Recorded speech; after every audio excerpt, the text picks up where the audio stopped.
अस्सलाम वालेकुम नाजरीन, मैं आपका मेज़बान चौधरी सबर शराज। इस टाइम जी नाजी वीडियो दसी रहे हैं पनेम डैक चकसवाड़ ज़िला मीपर आज़ाद कश्मीर।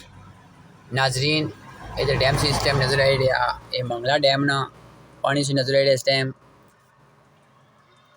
आज नाजरीन मैं व्हाट्सएप पर एक पोस्ट पढ़ी सी जिसने लिखा सी ये पनेम डैक ये खजूरी मस्जिद है, इथू रास्ता बंद होने ना खदशा है।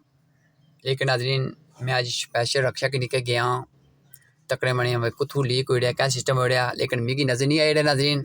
हाँ ये गल नाजरीन हो सकनी है कि डैक तू पानी थलियों सैम कड़ी के निकला वै थोड़ा थोड़ा और मिगी सही क्ली नजर नहीं आई रहा। तो बाकी मैं अगे पिछे टुड़ी के दसिया बांगी कोई ऐसी गल नहीं जी मी नजर आई वै। रोड उप्परों गड्डियां भी चली रही, मोटरसाइकिल चली रहे, रक्शे चली रहे हैं। रोड इस टाइम खुली है, ट्रैफिक रमा दवा है। तो बाकी से दुआ करने अल्लाह ताला सब खैर खैरियत रखे तो अल्लाह ताला इन तरफों कोई ऐसा बड़ा हादसा ना हुआ जिससे ना कोई जानी नुकसान हुआ या माली नुकसान हुआ। तो बाकी से तकी सकने नाजरीन ए खजूरी मस्जिद है, इतना तक जब पानी आया नहीं तो बाकी थले कसी भी आया है।